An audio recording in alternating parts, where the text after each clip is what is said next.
everybody. Hello. Welcome to the first episode of Awaken Your Work Life. I am Julie Murphy, as many of you know, and I wrote the book called Awaken Your Wealth because money is the result of everything else that you do in your life, because we act things out or we work them out, and we act them out through our money, through our health, through our relationships, even our employer relationships. And I want to remind everybody, because I want to support everyone, that if you go to juliemurphy.com and you give me your email address, I am going to give away a free copy of my book next week. So I just need to know how to get a hold of you. All you have to do is pay for your shipping, because it is time for all of us to heal.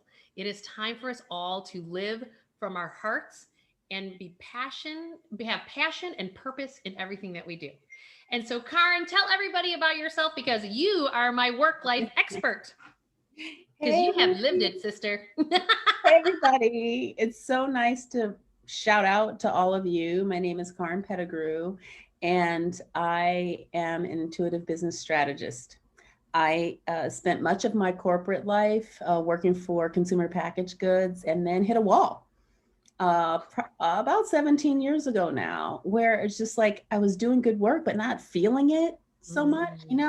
I call it accomplished but empty. Right. And I know. Not rich but empty, but accomplished but empty. And I know that so many of you know what I'm talking about. Yeah. You've had that feeling, you've experienced it. Yep. And here's the thing, you can't hide from it. No, because you. No. You know how that is, Julie. You can try to stuff it down or lock it up or, pretend that it's not happening. Distract yourself in any way. And distract yourself sometimes in really unhealthy ways. Totally. But what you ignore grows, just like what you focus on grows. Because like cancer. Yeah, you can't.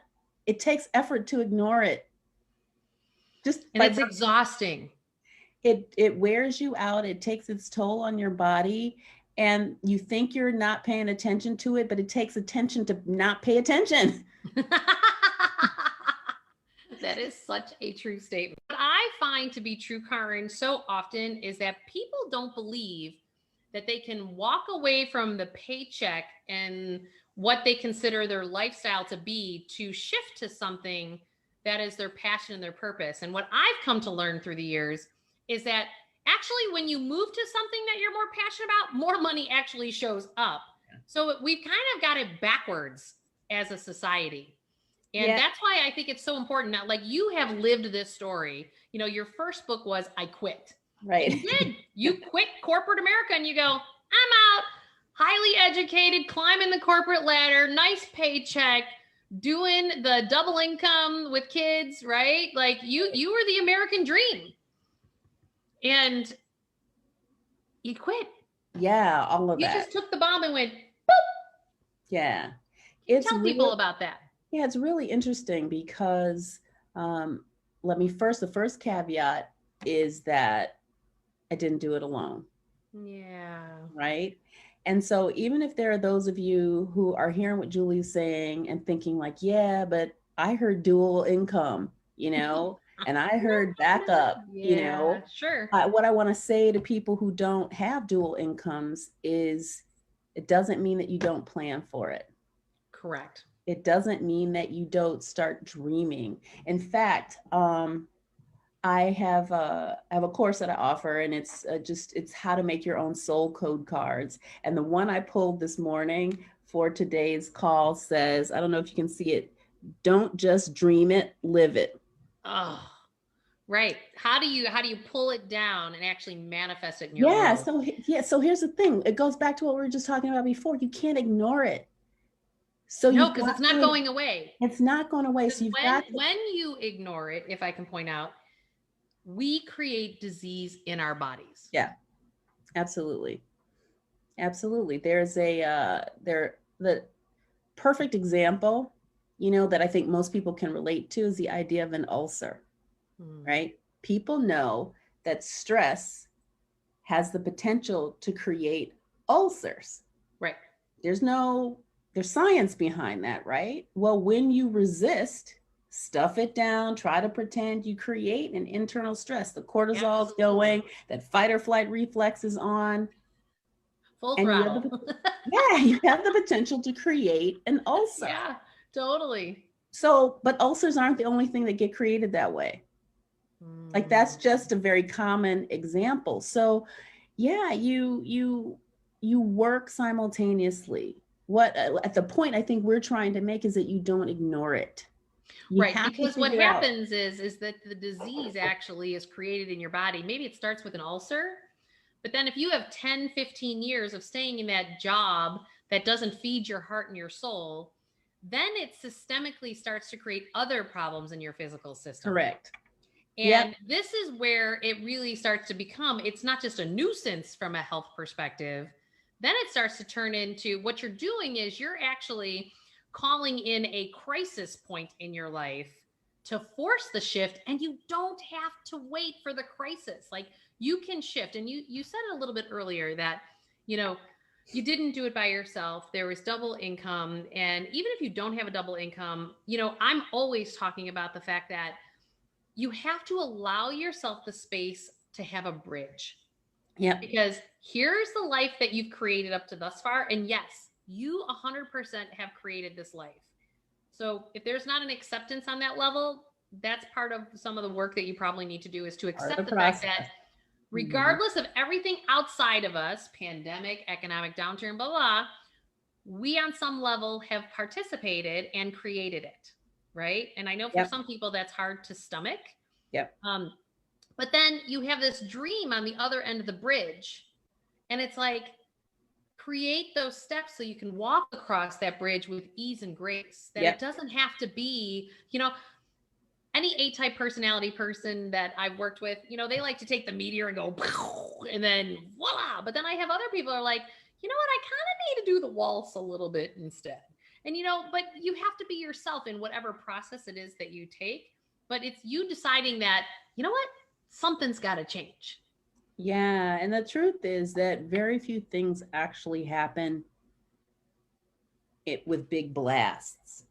Correct. There's usually a buildup. There's like incremental breakdown or incremental notification, even like with earthquakes. That's why we can even detect earthquakes before they happen, because they're little signals that go out. There are hints that something's about to happen. So your point is really well taken. It is not going to happen overnight. You need a bridge, and to create it, it's the same way. So why not feed yourself by envisioning your dream, by doing the research, by meeting people, and without getting too nerdy, you know, there's a part in our brain called the reticular activation system. And it's a series of neurons that's connected between the base of the spine, a base of the brainstem, and the top of the spinal cord. And it serves as a gateway. And so like 10% of the stuff we process is processed through the conscious brain, like 90% is processed through the subconscious. Which our subconscious is fully developed by the time we're 7 years old. Yeah, it's crazy. Now, here's the thing. That works out to the conscious mind doing like 40 bits of information per second, but the unconscious doing 40 million bits. Right. A lot more. A lot more. And what that means is it's always looking for what you've set in your conscious mind as the priority. Totally. Right. And so whatever you energize, you create more. And here, that's your biology and your physiology supporting whatever it is you've put your mind to. And that's just a little note for people. If you think we're talking woo-woo, we're talking science. The Biology of Belief by Dr. Bruce Lipton actually is a great book to pick up if you want, or even Dr. Joe Dispenza's. You know, they've got the science proof behind exactly what we're talking about. Yeah. So all you left-brainers out there that think that we're like smoking something here, there actually is scientific proof between these MBA experts. Yeah. Our left brains wanted to have the proof too. Yeah. Like I remember like going to some of my MBA classmates kind of being like, and it's been interesting through the years how I've gotten these little phone calls going, Jewel, I have this idea, but everyone kind of thinks that I'm nuts. And I'm like, let's jump off the ledge. like I have a friend that just actually, he's been wanting to be an entrepreneur forever, but he was corporate man. Like Yeah. he was climbing the CFO ladder. Yeah. And to see him today, because here's the thing, when you don't change your work life is changed for you. Mm-hmm. And both he and another good friend of mine, great examples of waiting to be partner of that accounting firm, waiting to be the CFO of Allstate division. Mm-hmm. They're waiting for that payoff, and then they get into that meeting like once they gave 20-25 years to their career. And my one friend was told, unless you have a severe shift in your personality, you're never going to become partner at this firm. And then they let her go after 25 years. Oh man. Like she gave her life. She was single. She did not, do anything in her life, but she had this goal of getting here. And today to see both of them, they're way happier. They're aligned with their heart and soul. So the crisis will come. It's not like they didn't get signs along the way that they didn't belong in those spots. It's just about the courage to actually take the step before somebody takes the step for you. Yeah. Because it will come. Yeah. It absolutely will come. There's a saying that your path protects you. That's so true. The protection doesn't always mean without nicks and bumps. Right. It means your soul's always trying to guide you into your, what I call your soul code plan. And your soul will never overthrow your ego. Mm-hmm. So if you keep resisting, if you keep denying, if you keep trying to stuff it down, okay, that's what's happening. You'll keep moving, but it's going to get harder. So, right? So Karen, how do people, I hear this a lot, and I know some of the people who are watching, because they kept texting me going, when is that thing about the work life? When is the thing about the work life? A lot of people say to me, well, Jewel, how do I get in touch with what that is? What is my soul code? Like, how do people start to peel that in? Because they have this yearning that they know something should be different. Mm-hmm. And then there's the piece of having the courage to then do something about it. But then they don't really know what that is. Yeah. So can you talk a little bit about that? Yeah, because the first thing is to notice what you notice. Mm-hmm. And what I mean by that is you also have to buy yourself or be willing to gift yourself or to have enough self-love to take the time to pay attention to what is or isn't working for you. That's the first thing. Notice what you notice. I do or I don't like this. Right. What does that mean? And then, allow yourself the opportunity to explore. And the first question that I ask people, and I think it may sound very benign and like, on the surface, but this very question can get peeled back and the layers get peeled back. And the question I ask my clients is, what do you love? And I ask that question with the caveat of not like, right, love. There is a big difference there. Not think that you should love, not programmed to believe you should love that. What do you really love? And here's the thing, no one else has to see that list. Right. But you need to acknowledge it, because your head and your heart will be warring over your truth if you don't just acknowledge it. Your heart always knows. Well, and what I always have found is that there's no right or wrong answer here. Like, we feel like there's a right or a wrong, but when you're following your heart, there is no wrong. No. And the thing is that when you follow your heart, you're actually following in your truth. And when you stand in your truth, you can't get knocked off of your truth. Right. And whatever is meant for you will not miss you. Right. I mean, here's the thing, like at the end of the day, if you're not trying to appease someone else by telling them or saying what you think they want to hear, truth can always, I have an intention bracelet, and the little hammered piece says truth and love. And what that means is you can always wrap your truth in love. Right. Always offer it, even if it's difficult. Right. Offer it in love. Mm-hmm. And so it's important for you to know that, because once you start and don't censor yourself, once you start making that list, don't like censor what you write down, Right. you can go back and look at it. And when you look at it, you can look for trends or themes or commonalities. Like what seems to be coming up? Well, even look back at the years that you've spent in your work life thus far, and there's going to be bits and pieces and signs Yep. that well, what did you love about that job? And people always start to say what they hate about the job, and I'm like, no, no, no. Was Right. there anybody that you worked with that you really got along with, and why is that, and what are those traits?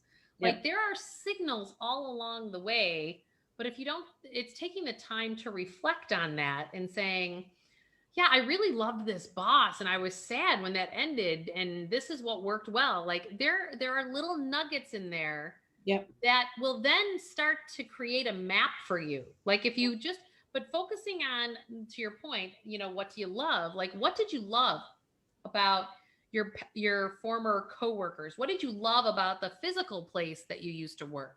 What Absolutely. about the job functions?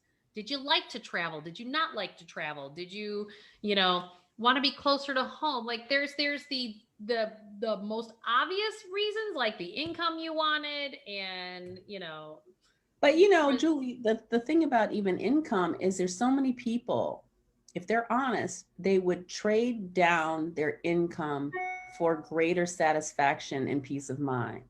You know what I I think mean? people have Like, realized that a lot in this pandemic. yeah, it's like, you know what? If I could have a little more time with my family, maybe even work from home for one day of the week or Mhm. whatever, I would trade off $10,000 in my salary Right. to have that. Well, Yep. and what I coach people down to is saying, okay, well, where would you choose for that priority to be? Like, if you take that then an after tax number as the 10,000 as an example, going, okay, well, here's where you spend now, and if you're going to get, after tax like $600 less per month, what is going to go away to create that bridge for yourself for Mhm. now? Mhm. If that's the case. Like, I have a lot of people, it's usually somewhere around the 13th to 18th month after they're unemployed that they then start opening up to, well, maybe I'm supposed to go in a different route. Like, I've expanded my search. Mm, Like, I mhm. hear that all the time. And it's like, Mhm. well, the jobs haven't opened up because you are supposed to go a different direction, and as much as I can verbally tell people that, they don't necessarily always get that, okay, your things are not opening up because that's not the direction you're meant to go. Yeah, And we it's don't know how to find yeah, resolution in that many times. it's interesting because the process that you're talking about, there's a process in creativity and innovation in that space called the third thirds. And the basic premise is that easy stuff jumps out when you're brainstorming or you're thinking Mhm. about something. The first third is kind of obvious. It's always sitting kind of on the surface. Yep. And then you get to the point where you're like, okay, then there's a second third. And the second third starts to get a little more interesting, but it's not until the that third round, Mm-hmm. that when you feel like you've exhausted all of the natural things, like all the natural paths. In this instance, we're talking about jobs that somebody might go after. Right.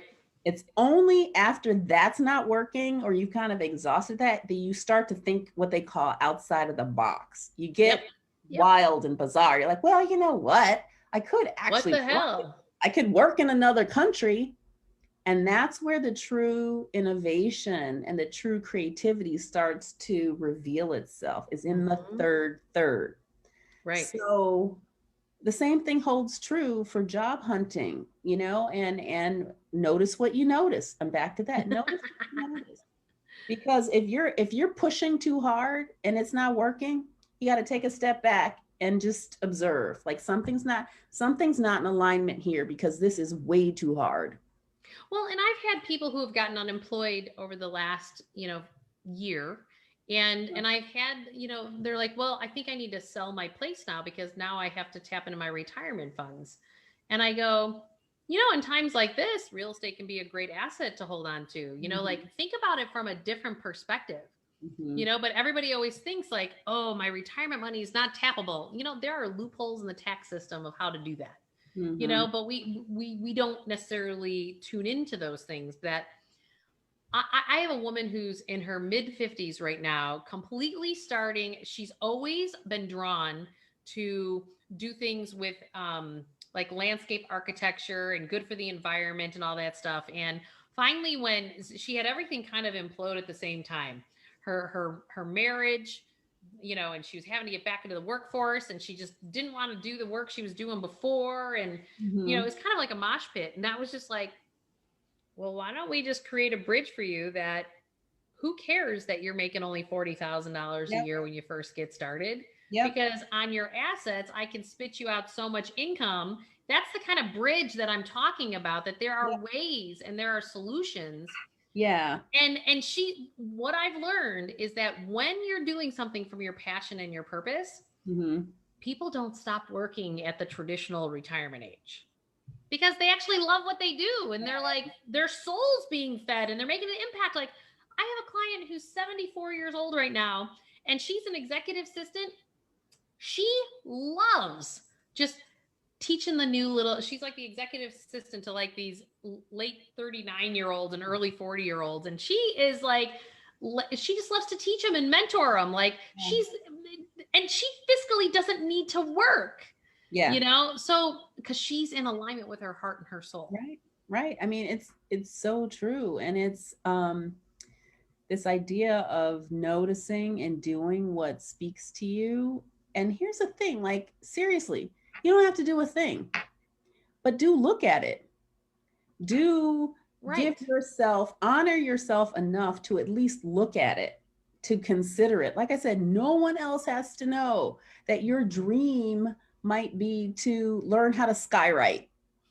Like, I don't know, I'm totally making that up, right? But nobody has to know that. Right. But we have to figure out how to honor ourselves, to respect ourselves, to trust ourselves, and to get rid of that angst that develops because we're not honoring ourselves, or we're not respecting our truth. Mm-hmm.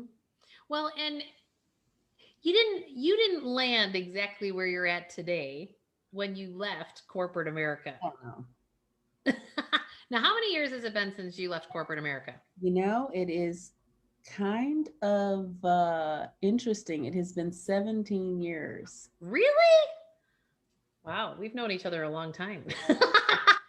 I left in 2003, and that was the year I wrote my first book. And more recently, I've been pulling stuff off the shelf, like the original presentations and keynotes Right. that I was giving. And I always used like experiential, so that I had like little workbooks that I was using with me. And I looked at the date, that thing said 2003. I thought, no way. You've got to be kidding me. But yeah, no, Yeah. I left thinking I was going to open a wellness center. Got uh, thankfully and gratefully pulled into a public-private partnership with Northwestern's Kellogg School and the Aon Corporation and the Chicago Urban League to mentor and coach entrepreneurs. And that's where my methodology and philosophy, But that was part of your bridge, that you took yeah, a job. Like, you may take a job that the whole purpose of that place is to just open the door for the next one. yeah, That absolutely. it's not necessarily where you're landing. No. And here's the thing, like I always tell people there's the letter A over here and the letter Z, and Z is where you want to go. And in between A and Z is a black box. Mm. And within that black box are all the possible pathways that we could take to get to letters. And Right. what we as humans typically want to do is we want to leapfrog the whole black box. I'm over here at A, but I know where I want to go. I want to go all the way over here.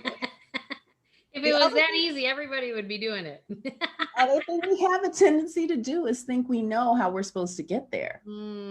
But we really don't. And you know what? We really, really, really have to detach from the how. Yep. Because the most magical things that have fallen in my lap, let me give you an example. I knew when I published my first book that my stuff was going to go international. Now, to your point, that was 08, 09, right? Mhm. So my book came out 3 months or actually 3 weeks before the market crashed in '08. And as you know, the book's called The Emotion Behind Money. Well, I knew at that time that it was going to go around, like it was going to go international, but then it didn't happen. I was kind of like, I'm confused. Like, why did this not do what I thought that it was going to do? And I had all this passion, this purpose, and where it was going to go. And I kept being drawn to, like, why is it supposed to go to Asia? I have no idea. You are not going to believe the phone call I got the other day. So back in '08 and '09, I was asked to be on Harpo Radio. And I was a regular one, and I would talk with Gene Chatsky on the Gene Chatsky Show and about my book, The Emotion Behind Money. And I met the producer there, and the producer and I stayed really, good friends. And then through the years, he pulled me on WGN when Harpo Radio closed, and I thought I'd won the lottery. I was on the corner of Michigan Avenue and Wacker there in the glass window. I thought I'd arrived. It was awesome. Yeah. And he got a hold of me, and we've stayed in touch, very just Facebook friends, like not seeing each other a lot. He just contacts me the other day and he says, Jewel, so back in 2014, I became a real big expert. I had this thing going on with CBS, and I'm now a podcaster, and I've got the whole system licked. And he's a radio guy. Yeah. And he turns around and he goes, I've been asked to be the American host, and I'm co-hosting this show with the #1 radio host in China. And it's all about, he goes, nothing about politics, but it's about that we're doing work that's bridging in a positive aspect, the two places. Yeah. Because his contacts at CBS have 2 radio stations that are in New York City and Washington, D.C. that have huge Chinese population there. Yeah. And highly educated. Yeah. And so now I'm going to be on this podcast talking about money and emotions and all of that. And it's going, you don't know how it's going to unpack or when it's going to unpack. But when I got that phone call the other day, I sat there going, I can't plan this stuff. No, you can't. But that's what happens when you choose to move your work life to be from a place of your passion and your purpose. And I've had clients actually try to call my bluff. They're like, you really do walk the walk that you tell us to walk. I'm like, yeah, like, why wouldn't I? Like I do vision boards, I do the whole thing. And I'm like going, well, yeah, I'm an entrepreneur and I know what my work is supposed to be in the world, and it continues to evolve. Yeah. But I didn't always know. I just knew I couldn't do finance the way all the white men did in my industry. I couldn't do it.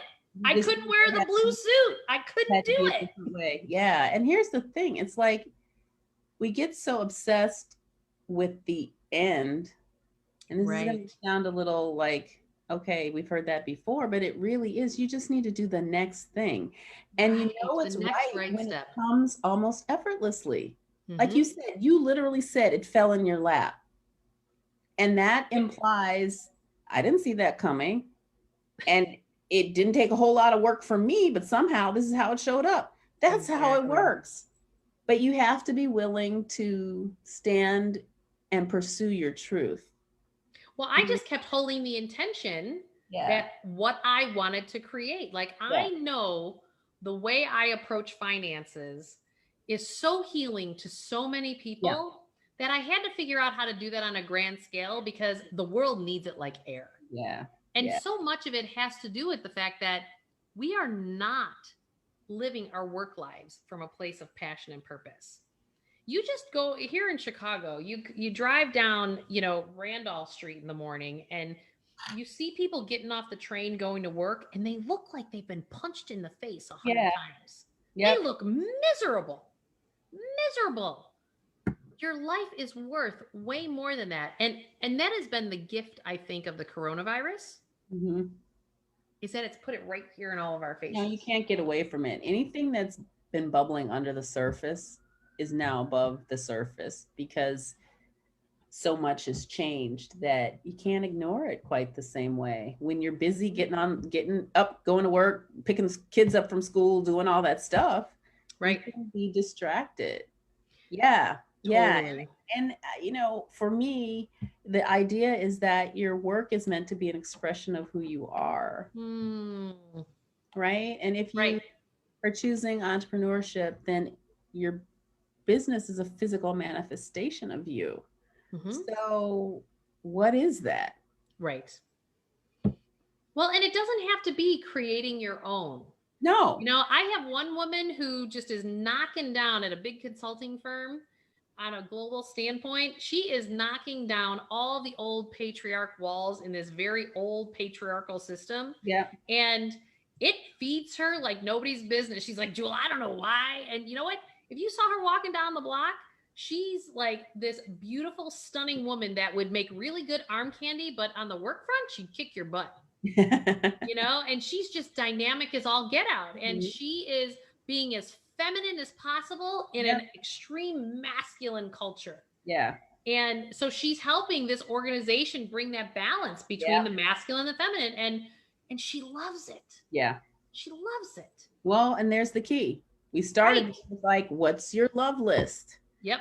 Yep. And And your love list of the psychographics and the demographics. yeah, it's everything. And there's like no area of your life that shouldn't be considered as you put that list together. Mm-hmm. Because those are the things that you need in your life in copious amounts. These are the things that feed you. They give you momentum. They keep you going. They restore you. So yeah. Karen, how can people, because I know a lot of people struggle as to how to figure some of this stuff out. Like how do people get a hold of you and tools that you have to help people on their journey? Yeah. So it's not that hard, right?